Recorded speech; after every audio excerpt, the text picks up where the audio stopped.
Salam, selamat pagi saudara-saudaraku. Selamat beraktivitas buat pagi hari ini. Biarlah kiranya hari ini jauh lebih baik daripada hari kemarin. Namun sebelumnya kita mau merenungkan kebenaran firman Tuhan. Kita akan ambil daripada firman Tuhan di Lukas 9 ayat yang 41 sampai 50. Maka kata Yesus, "Hai kamu angkatan yang tidak percaya dan yang sesat, berapa lama lagi aku harus tinggal di antara kamu dan sabar terhadap kamu? Bawa anakmu itu kemari." Dan ketika anak itu mendekati Yesus, setan itu membantingkannya ke tanah dan menggoncang-goncangkannya.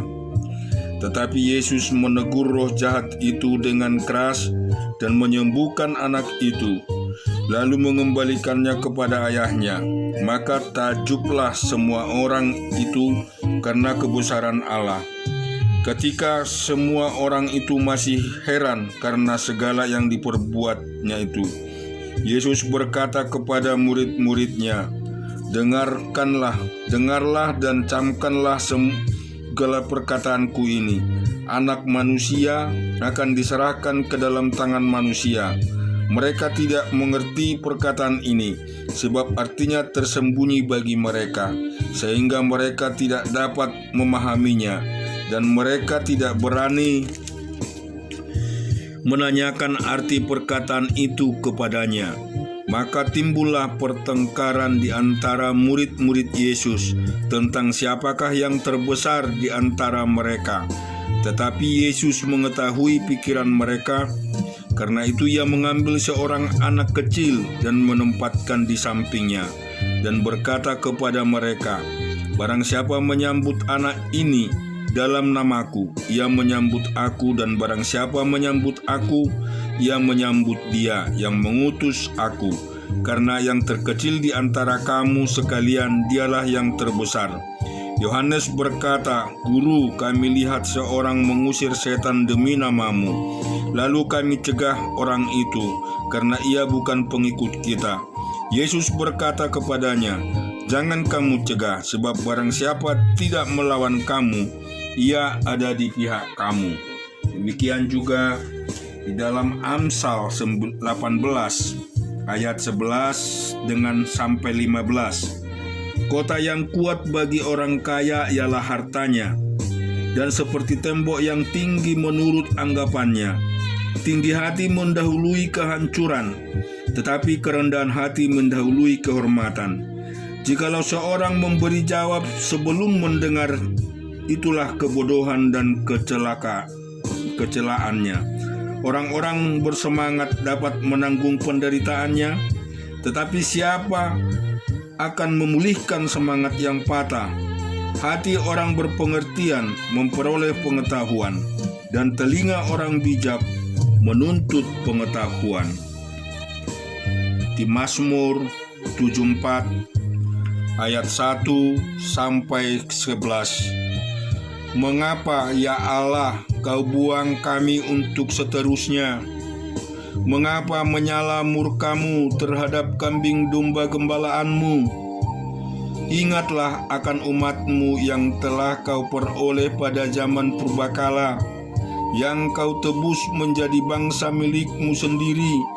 Ingatlah akan gunung Sion yang engkau diami. Ringankanlah langkahmu ke tempat yang rusak terus-menerus. Segala-galanya telah dimusnahkan, musuh di tempat kudus. Lawan-lawanmu mengaum di tempat pertemuanmu, dan telah mendirikan panji-panji mereka sebagai tanda.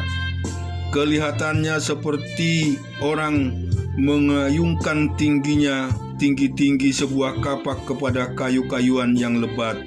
Dan sekarang ukir-ukirannya seluruhnya dipalu mereka dengan kapak dan beliung. Mereka menyalut tempat kudusmu dengan api. Mereka menajiskan tempat kediaman namamu sampai pada tanah. Mereka berkata dalam hatinya, Baiklah kita menindas mereka semuanya. Mereka membakar segala tempat pertemuan Allah di negeri. Tanda-tanda kami lihat. Tidak ada lagi nabi, dan tidak ada lagi di antara kami yang mengetahui berapa lama lagi. Berapa lama lagi ya Allah lawan itu mencela dan musuh menista namamu terus-menerus. Mengapa engkau menarik kembali tanganmu, menaruh tangan kananmu di dada? Amin. Kita lihat di dalam Ulangan 19 dan kita baca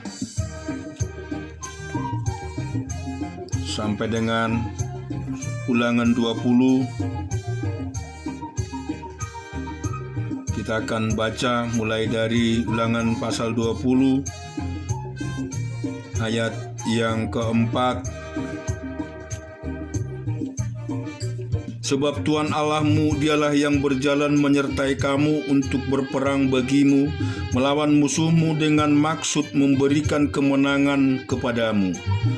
Para pengatur pasukan haruslah berbicara kepada tentara demikian. Siapakah orang yang telah mendirikan rumah baru tetapi belum menempatinya? Ia boleh pergi dan pulang ke rumahnya, supaya jangan ia mati dalam pertempuran dan orang lain yang menempatinya. Dan siapa telah membuat kebun anggur tetapi belum mengecap hasilnya, ia boleh pergi dan pulang ke rumahnya, supaya jangan ia mati dalam pertempuran dan orang lain yang mengecap hasilnya. Dan siapa telah bertunangan dengan orang perempuan tetapi belum mengawininya, ia boleh pergi pulang ke rumahnya, supaya jangan ia mati dalam pertempuran dan orang lain yang mengawininya. Lagi para pengatur pasukan itu harus berbicara kepada tentara demikian. Siapa takut dan lemah hati, ia boleh pergi dan pulang ke rumahnya, supaya hati saudara-saudaranya jangan tawar seperti hatinya. Apabila para pengatur pasukan selesai berbicara kepada tentara, maka haruslah ditunjuk kepala-kepala pasukan untuk menggenapi tentara. Apabila engkau mendekati suatu kota untuk berperang melawannya, maka haruslah engkau menawarkan perdamaian kepadanya.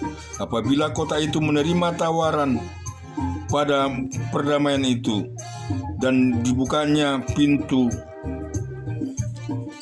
gerbang bagimu, maka haruslah semua orang yang terdapat di situ melakukan pekerjaan rodi bagimu dan menjadi hamba kepadamu. Tetapi apabila kota itu tidak mau berdamai dengan engkau, melainkan mengadakan pertempuran melawan engkau, maka haruslah engkau mengepungnya. Dan setelah Tuhan Allahmu menyerahkan ke dalam tanganmu, maka haruslah engkau membunuh seluruh penduduk yang laki-laki dan mata pedang. Hanya perempuan dan anak hewan dan segala yang ada di kota itu, yakni seluruh jarahan itu boleh kau rampas bagimu sendiri. Dan jarahan yang dari musuh ini yang diberikan kepadamu oleh Tuhan Allahmu oleh kepergunakan, demikian harus kau lakukan terhadap segala kota yang sangat jauh letaknya dari tempatmu, yang tidak termasuk kota-kota bangsa-bangsa di sini, tetapi dari kota-kota bangsa-bangsa itu yang diberikan Tuhan Allahmu kepadamu menjadi milik pusakamu. Jangan kau biarkan hidup apapun yang bernapas, melainkan kau tumpas sama sekali, yakni orang Het, orang Amori, orang Kanaan, orang Peris, orang Hewi dan orang Yebus, seperti yang diperintahkan kepadamu oleh Tuhan Allahmu, supaya mereka jangan mengajar kamu membuat sesuatu dengan segala kekejian yang dilakukan mereka bagi Allah mereka, sehingga kamu berbuat dosa kepada Tuhan Allahmu. Apabila dalam memerangi satu kota engkau lama mengepungnya untuk direbut, maka tidak boleh engkau merusak pohon-pohon sekelilingnya dengan mengayunkan kapak kepadanya. Buahnya boleh kau makan, tetapi batangnya jangan kau tebang, sebab pohon yang di padang itu bukan manusia, jadi ia tidak patut ikut kau kepung. hanya pohon-pohon yang Engkau tahu tidak menghasilkan makanan, boleh Kau rusakkan dan Kau tebang untuk mendirikan pagar pengepungan terhadap kota yang berperang melawan Engkau sampai kota itu jatuh. Syukur bagi Tuhan kita pada saat pagi hari ini, di dalam perenungan bacaan firman Tuhan yang terambil tadi di Lukas, bagaimana Tuhan Yesus telah menyembuhkan seorang anak dari roh jahat.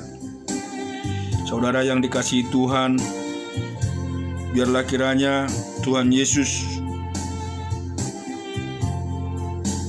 kita sambut di dalam kehidupan kita, dan kita selalu membuka diri kehadiran Tuhan kita Yesus Kristus, sama seperti seorang anak, bahwa kita mau merendahkan hati kita di hadapannya. Amin.